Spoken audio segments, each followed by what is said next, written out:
So I want now to introduce our morning keynote, an old friend of ours, Kathleen Dalton. Kathleen Dalton is someone who appeared here before in one of our first symposiums. She also is the author of a remarkably good and readable biography of Theodore Roosevelt, A Strenuous Life. She's now working on a book on Eleanor and FDR and a key friendship in their lives. We're looking forward to that book.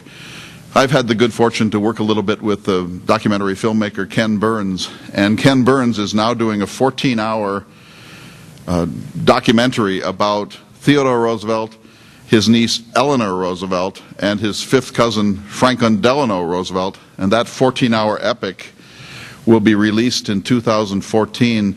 I'm one of the historical advisors to that project, and I was in Walpole, New Hampshire to look at the footage about 5 months ago, and Kathleen Dalton is all over the first 3 episodes, the TR episodes, and you're going to be a star in that documentary, and it's going to do great things for Roosevelt, and I'm certain great things for your own work. So we're so glad to have you here. And what we asked Kathleen Dalton to do, she's an expert on progressivism in addition to being a biographer of TR, we wanted her to look at what in a sense was the foundation speech of TR's 1912 run for the presidency. He was President of the United States for 7 years and 171 days. He then went off on a year-long safari in Africa. When he had finished that, he made a kind of a grand tour of European capitals where he was greeted as a celebrity, as a world historical figure, gave endowed lectures at the Sorbonne in Oxford, and was treated as the American in European circles. And when he got back after this exhausting period as president, this extraordinary safari, this grand tour of Europe, as usual, he didn't rest. He came back in June of 1910, but by the later part of the summer he went on a gigantic trip through the American heartland, giving speeches all over the country. And towards the end of this, he gave a speech in a little town in northeastern Kansas called Osawatomie to help dedicate a John Brown memorial there. And in that speech, which he delivered from a tabletop to a large crowd, he laid the groundwork for what would become his 1912 run for the presidency. And some historians have called the Osawatomie speech the most radical major speech by a political figure in American history.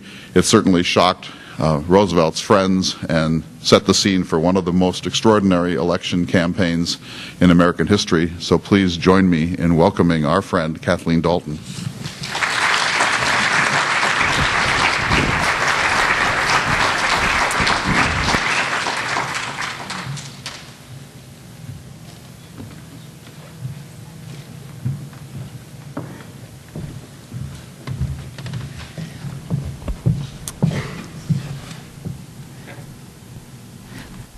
Hello. We're getting set up here electronically, and I'm hoping that I know how to do this. And did you give me the cat toy? The cat toy, the pointer? Oh, okay. All right. And so do I change the slides by hand on the pointer? Okay, great. All right. Thanks. For those, thank you, Clay, and thank you for the kind welcome to Dickinson State, where this extraordinary presidential library is emerging, and I'm very happy to be a part of this project and to be in conversation with all of you about history, which I love dearly.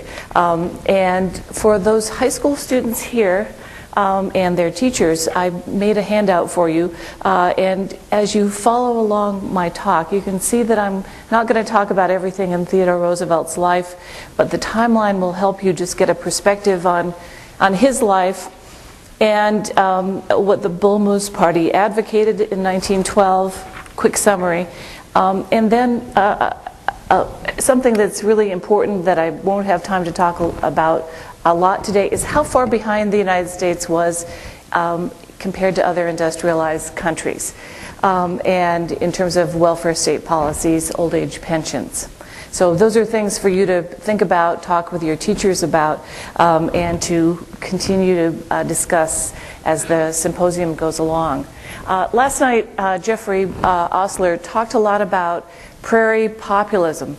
and this attempt to reform a society that was really unfair to farmers. And I can say in very vivid terms that my grandfather came to North Dakota to be a homesteader, as some of the ancestors of people in the room did, with high hopes that if he worked hard, he would have a chance to make a living for himself and his family.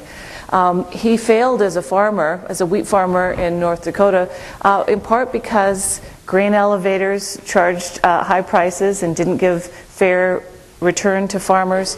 The millers in Minnesota took high prices, and the railroads charged really high fees for moving the grain from the farm.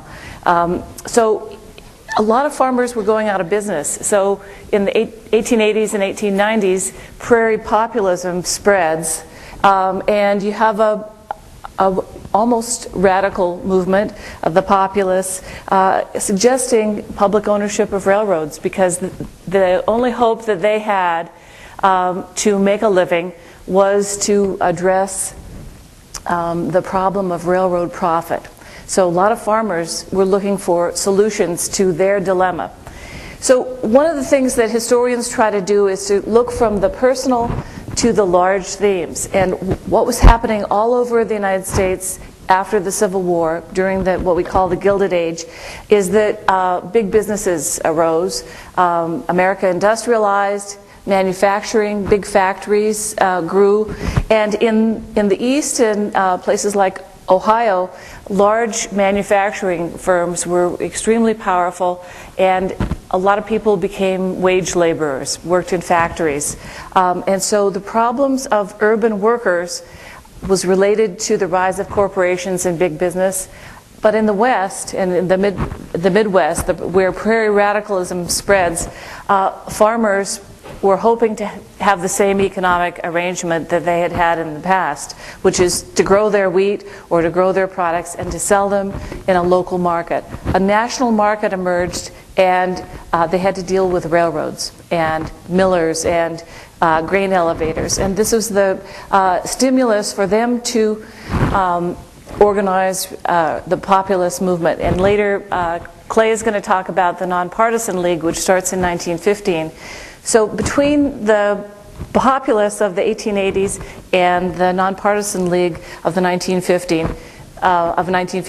the question is, can a lot of people who see that the average farmer, worker, the average person is being hurt by the rise of big business and the power of railroads, can anyone join the prairie radicals with the Eastern reformers, the progressives, who are very much more focused on the plight of urban workers? So my talk today is in part about TR on that kitchen table in Osawatomie, but it's also starting out looking at how did TR, who was a very rich guy who grew up in Manhattan as the son of a very wealthy multimillionaire glass importer, but one of the Dutch founding families of New York, and they owned part of New York. They owned land. Owning property on Broadway was really a good idea in those days. It still would be today. So TR, how does TR become a reformer? He should be somebody who liked to keep things the way they were by rights. Well, one of the ways that he becomes a reformer is that his father, Theodore Roosevelt Sr., Thee, was a reformer himself. And so he wanted to clean up New York politics. He wanted to help the poor. He worked with the Newsboys Lodging House for orphan children to try to help them get work. So having a father who was involved in reform made a huge difference for TR. TR went into the politics at age 23.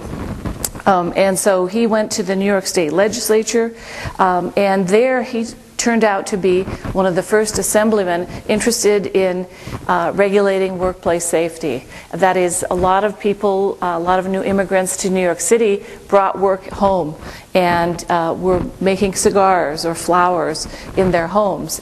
Should the state regulate that? Well, TR thought that there would be safety concerns, but there are also humanitarian concerns. So at an early age, he showed an interest in trying to make things better for working people and trying to use the powers of the state to increase safety and to gain fair wages. This is a Danish immigrant named Jacob Riis, who was a police reporter, but when he first came to the United States, he was homeless, penniless, and slept in a police lodging house and really struggled to make a living.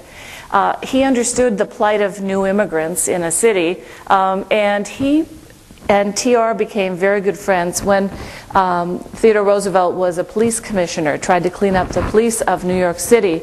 And Jacob Riis became his ally. Riis was then a police reporter, and they walked around the streets of New York together.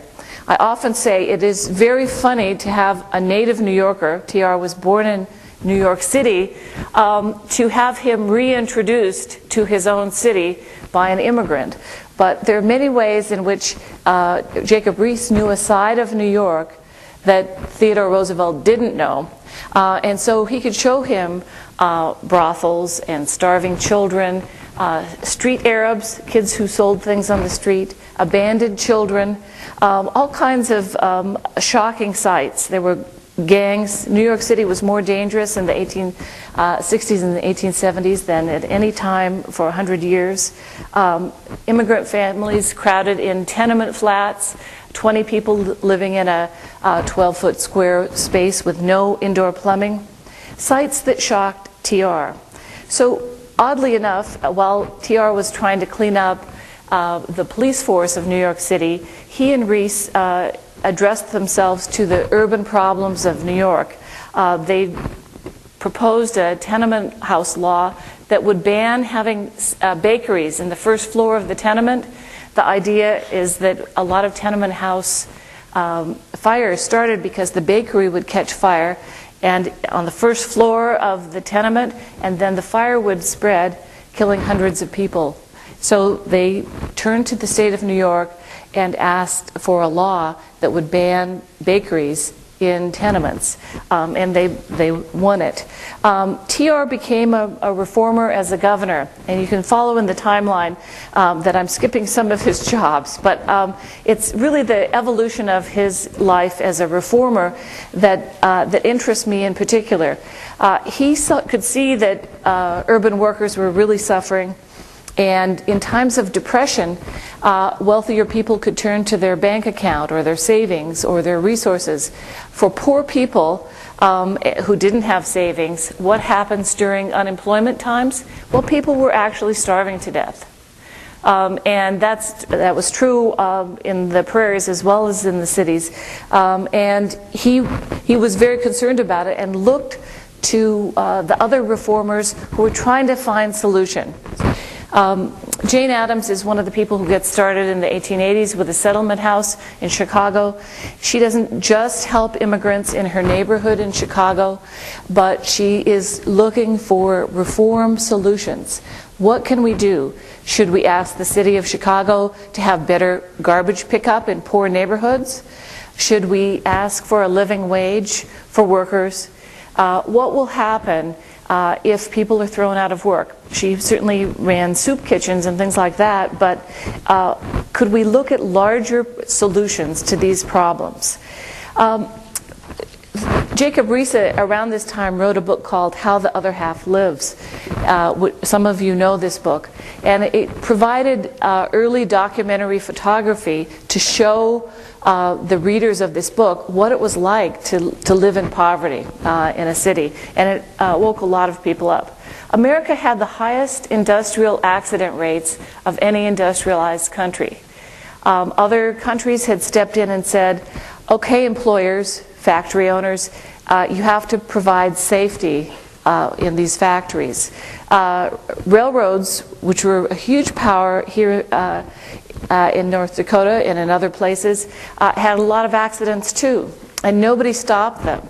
Nobody prosecuted them, and the government looked at them and said, well, I can't do anything. So here we have, we'll meet some of these progressive reformers later. Nancy Unger's going to talk about Robert M. La Follette, who was really an important progressive governor. Certainly Theodore Roosevelt learned a lot from Governor La Follette, although as Nancy will tell us, they didn't get along. They were rivals in terms of who's going to lead this movement, who's going to take prairie radicalism and marry it to social justice progressivism. And La Follette thought he could do it better. But he, as governor, regulated railroads and said, you got to give the farmers a decent rate. You can't charge them such high rates or you'll drive them out of business. He was a very important progressive voice.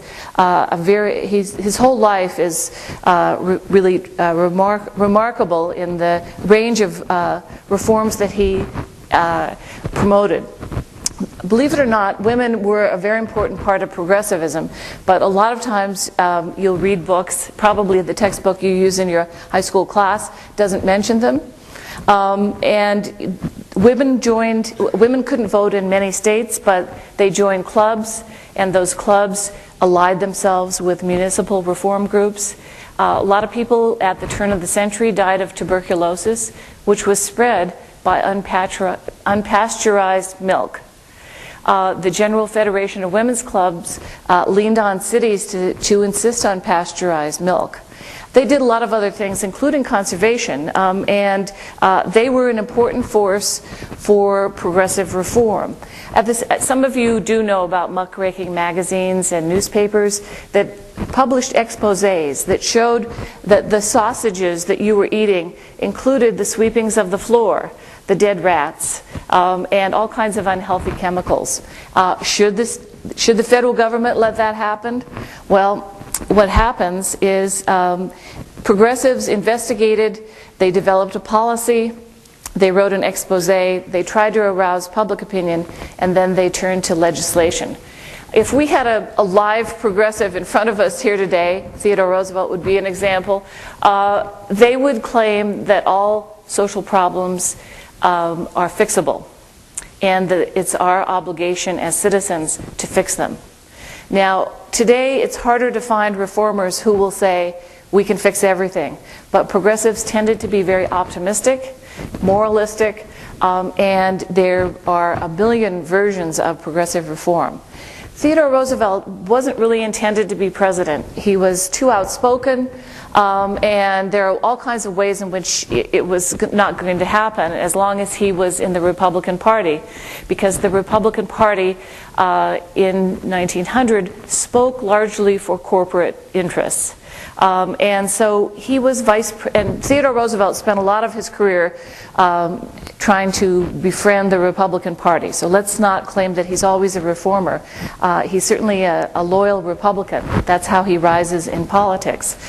But when he's vice president, he is really bored. It's a hard time for him. But then President McKinley's assassinated, and Theodore Roosevelt becomes president. He gets reelected in 1904, and he has this 8-year period when he has a lot of influence over federal policy. The only problem is Congress doesn't want to let him do what he wants to do. But there are certain things he gets done.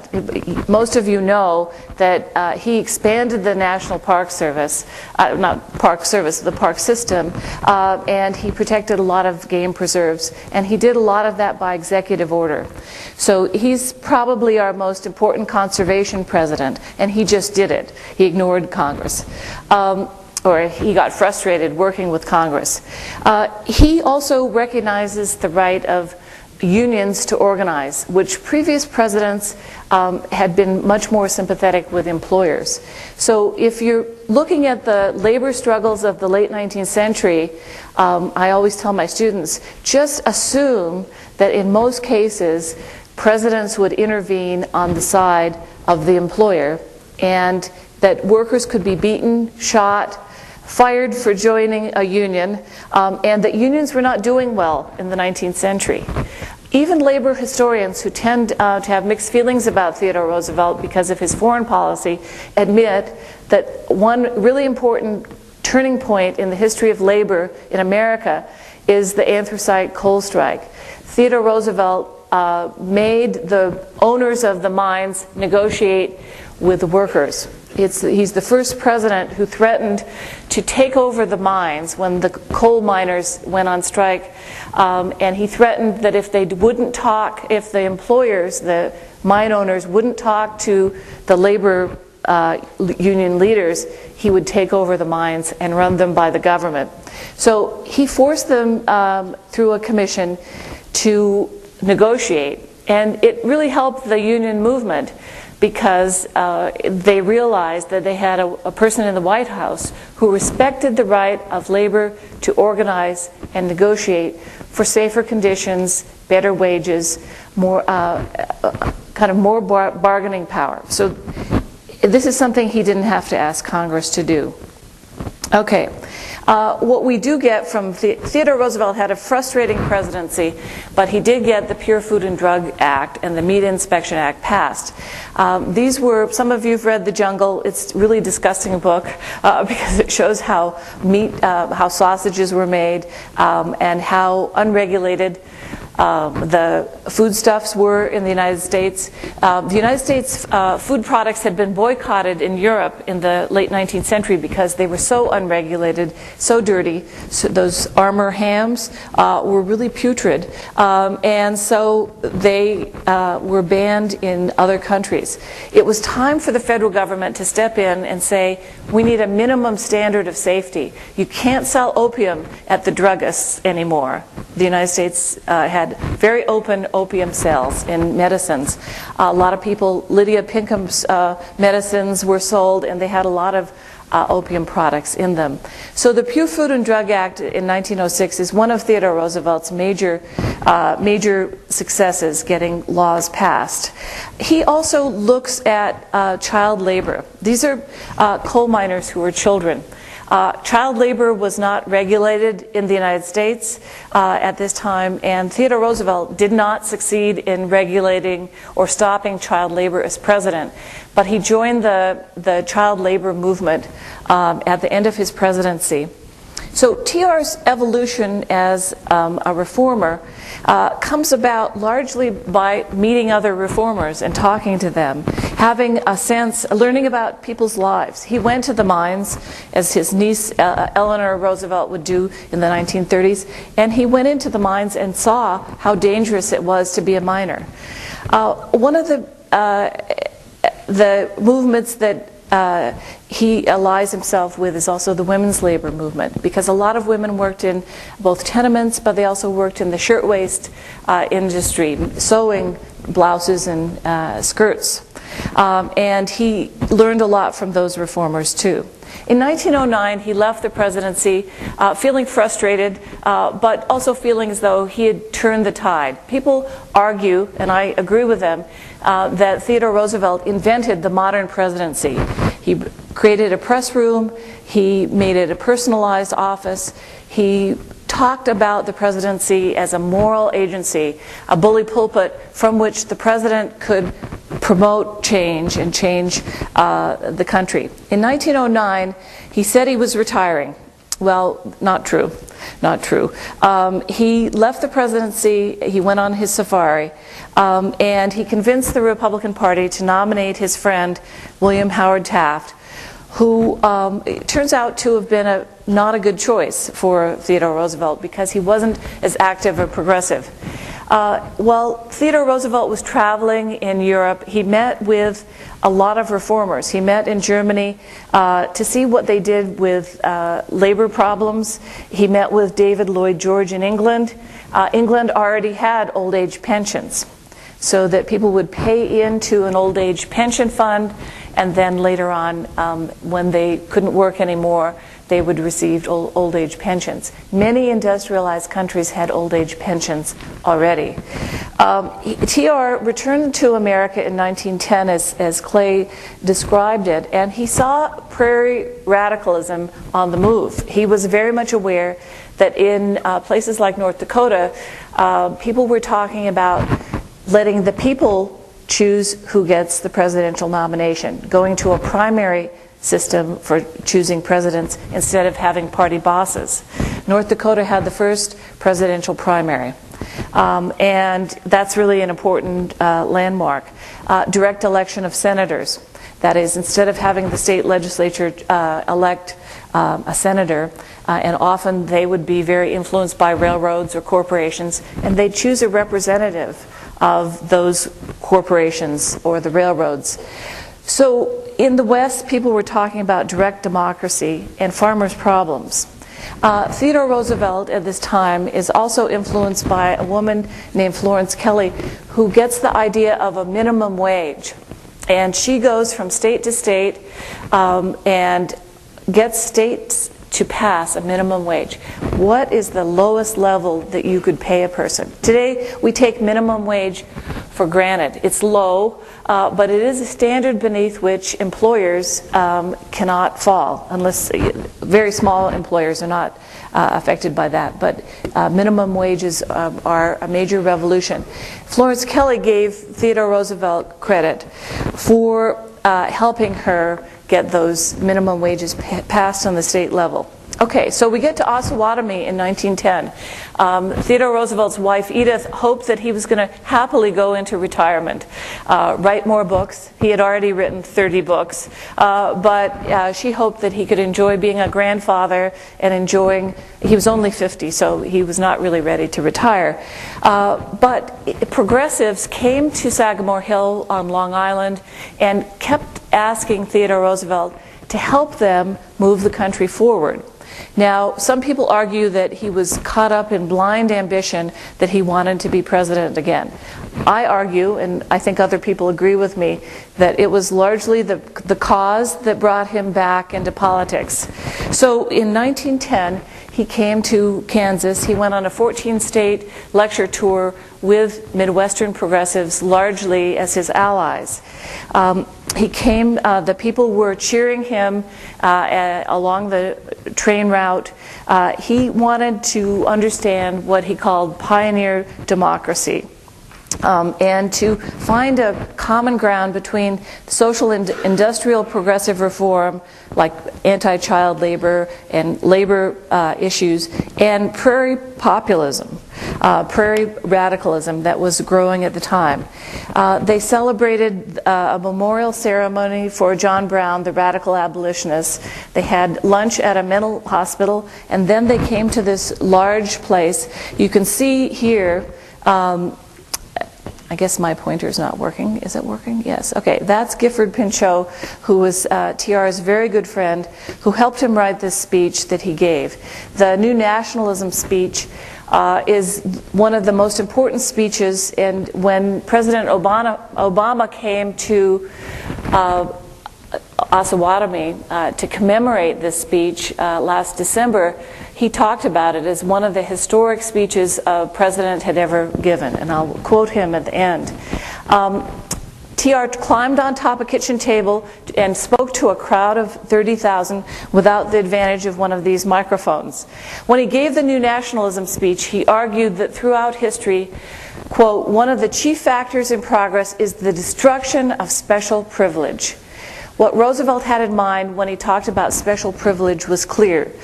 He stated that now the great special business interests too often control and corrupt the men and methods of government for their own profit. For example, New York had a senator called Chauncey Depew who was more or less owned by the Vanderbilt Railroad interests. And there were several other railroad senators who were owned and paid for by railroads. TR said human welfare must come before profit making. He advocated the federal income and inheritance taxes to shrink the swollen fortunes of men like John D. Rockefeller, who owned a near oil monopoly in the United States. He wanted corporations out of politics and TR favored a ban on corporate campaign donations.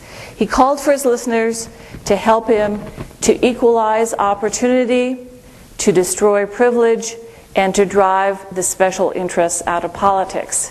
He quoted Abraham Lincoln as a defender of human rights and reminded his audience that it was Lincoln who said, quote, labor is the superior of capital and deserves much the higher consideration. Theodore Roosevelt also called for corporate officers to be criminally liable for crimes committed by the corporations. He said unambiguously that government needed to regulate financial wrongdoing, and he said the object of government is the welfare of the people. Now, this speech was met with tremendous applause. A lot of people in the Midwest read it and agreed with him. It hit the newspapers all over the country, and you could see that Theodore Roosevelt was positioning himself to possibly be the spokesperson for progressive reform in 1912. Now, that's not to say that everybody liked it. The New York World called it an outburst of Marxian madness. So he had his critics. It was too radical. President Taft found it personally insulting because TR had said in the Osawatomie speech, anybody who promises things on a campaign stump and doesn't deliver them should be hunted out of politics.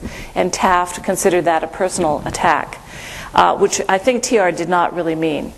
Now, Robert La Follette, we'll hear from Nancy Unger, was planning to run for president, and he didn't especially appreciate the fact that Theodore Roosevelt was trying to get a national attention from this speech. The speech is really important because it states a political philosophy. TR said the government, the federal government and the state government, needs to act as empires to mediate between the rising forces of labor and capital, to help the farmer, to help the average citizen have a better life in this new industrial society. Now, not everyone agreed with him, but when he ran for president, he decided to challenge President Taft for the Republican nomination in 1912, and he won most of the primaries. The North Dakota primary and the Wisconsin primary went to La Follette, and Taft won, I believe, one primary. All the other primaries went to Theodore Roosevelt, the Republican primaries. So today we would assume that if you won the primaries, that you would be very likely to get the presidential nomination. Isn't that, I think most of us would assume that today, because the primary system is so much more powerful today than it was in 1912, when it was really in its experimental phase. TR did not get the Republican nomination because Taft controlled the machinery of the party, and at the convention, Taft took the nomination away from Theodore Roosevelt, TR felt. So TR started a third party, and the Progressive Party took some of the old populist ideas. It pulled together a lot of the things that the labor movement had said. We want an 8-hour day. We hope for a 6-day week because people often had 7-day weeks. A lot of it had to do with urban welfare issues. There's a longer list than this, but the important thing that he advocated was a federal system of old age pension, accident, health insurance, and unemployment insurance. That was a very, very important moment because other industrialized countries had that or were moving toward that. New Zealand, Australia, a lot of the Western European countries had many of these innovations. And TR said, if other countries provide these safety net protections for their citizens, why can't the United States do it? Now, obviously, he did not win in 1912. We'll talk more about this. But I believe that he sincerely wanted to get these things passed. He supported women's suffrage at a time when a lot of politicians thought it was not an important issue. Now, he was shot. An assassin tried to kill TR during the 1912 campaign. He insisted on continuing to speak even after he was bleeding. It went through his coat, it hit his glasses case, and it was lodged in his lung. He could have died, but he insisted on speaking. And he argued during that bloody campaign speech after he kept speaking, he said, quote, that he had run for president to see that manhood is not crushed out of men who toil by excessive hours of labor, by underpayment, by injustice and oppression. Now that to me does not sound like blind ambition. To me that sounds like a sincere desire to be a reformer. I also point out in my book that TR after 1912 continues to argue for these causes. They don't get passed during the Progressive era. It takes until 1935 for the Social Security system to come in. But in 1912, Theodore Roosevelt fights, I think quite sincerely, for a redistribution of wealth, that is, take those swollen fortunes and tax them, use tax money to give tax relief to poorer people. His campaign slogan that's used on these donation cards is "Pass prosperity around," meaning that he wants to have the little guy make some of the profit. This is a picture you can see. It's hard to see this, but there are more women at the Progressive Party convention than any previous party convention. Parties were really run by men in those days, and women flock to the Progressive Party because the Progressive Party stands for the right of women to vote. Here are, Theodore Roosevelt did not do well in North Dakota in 1912, but he has his loyal friends here. These are some of his ranching buddies, the Ferris brothers and Will Merrifield, who become bull moosers. But it's not, he's not convincing people in North Dakota that he's the right guy. This is a list that we could talk about at length in the question and answer session, but at the end of his life, Theodore Roosevelt argued for farmers' collectives, for regulation of railroads, for some of the populist ideas that seemed so radical when the populists defended them in the 1880s. By the time of World War I, Theodore Roosevelt had come around to most populist positions and put it together with a lot of urban reform ideas. Okay, well, I'm going to stop and thank you for your attention and invite you to ask questions.